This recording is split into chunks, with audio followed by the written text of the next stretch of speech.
औज़ुबिल्लाहिमिनश्शैतानिर्रजीम बिस्मिल्लाहिर्रहमानिर्रहीम। Dear students, आज हमारा लेक्चर नंबर 3 है।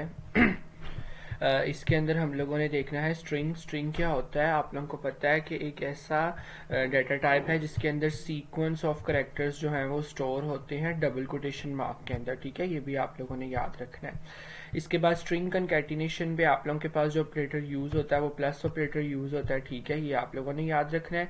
एग्जाम्पल उसने दी हुई है कि मतलब कि हेलो प्लस आई, मतलब कि देखें स्ट्रिंग है और आई किया तो मतलब कि आप लोगों के पास हेलो 4 प्रिंट होगा। इसी तरह आई प्लस जे किया मतलब कि इस तरह जो है वो मतलब कि बता रहा है कि ये आउटपुट जो है वो आप लोगों के पास आएगी। ठीक है।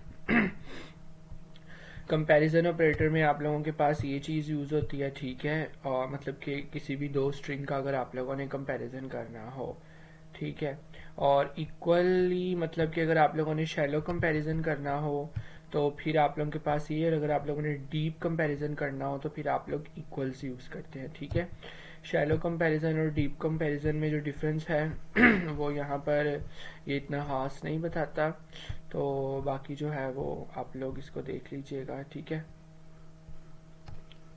वही एग्जाम्पल जो मैंने आप लोगों को बताई है वही इसने आगे दी हुई है। ठीक है, पासिंग बाय नंबर आर्ग्यूमेंट और प्रोग्राम primitive basis object। ठीक है, everything in java is an object, every class by default inherit from a class object। ठीक है, जितनी भी everything जो जावा के अंदर है वो ऑब्जेक्ट है। ठीक है, ये भी आप लोगों के पास एक MCQs है, इसको भी आप लोगों ने देखना है।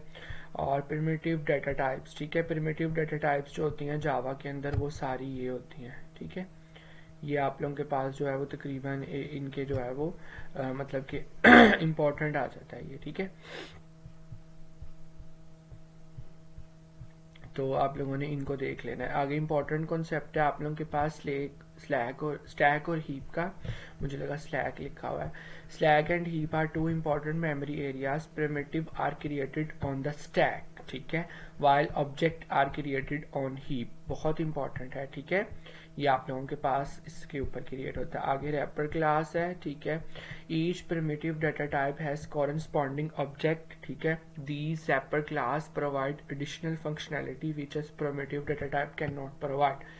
Each primitive data types has a corresponding object। Her primitive data type का भी एक object होता है जिसको हम wrapper class के नाम से कहते हैं। एक तो object होता है ना, मैंने आप लोगों को पहले बता दिया, और wrapper class जो होती है वो क्या करती है, वो आपको एक additional functionality provide करती है। बाइट के ऊपर जो है वो ये आप लोगों के पास कॉरेस्पॉन्डिंग ऑब्जेक्ट क्लास है। ठीक है, ये आप लोगों ने देख लेना है। Wrapper use, you can create an object of wrapper class using a string और प्रिमिटिव डाटा टाइप्स। ठीक है, आप लोग इसको भी क्रिएट कर सकते हैं। बाकी ये आगे इस पे जो है वो इतना इम्पोर्टेंट नहीं है। ठीक है, तो ये आप लोगों ने लेक्चर नंबर 3 के अंदर जो मैंने आप लोगों को बताया ये आप लोगों ने ये देख लेना है। ठीक है, बस बाकी जो है वो मतलब कि आप लोगों को स्ट्रिंग मतलब कि इसके बाद इक्वल ऑपरेटर, और इसके बाद आप लोगों के पास जो है वो कंपैरिजन ऑपरेटर, इसके बाद आप लोगों के पास जो है वो प्रिमिटिव डाटा टाइप्स और दूसरी डाटा टाइप, और स्टैक और हीप के बारे में आपको, और प्रिमिटिव डाटा टाइप्स। ठीक है, रैपर क्लास, सॉरी, ये आप लोगों को 7 कॉन्सेप्ट के बारे में आइडिया हो तो आपका ये लेक्चर जो है वो कंप्लीट हो जाता है। ठीक है, अगर आप लोगों का फिर भी कोई क्वेश्चन हो इसके बारे में तो आप लोग पूछ सकते हैं। अभी तक जो है वो मतलब कि इसमें से जितना मैंने आपको बताया वही इम्पोर्टेंट है। ठीक है।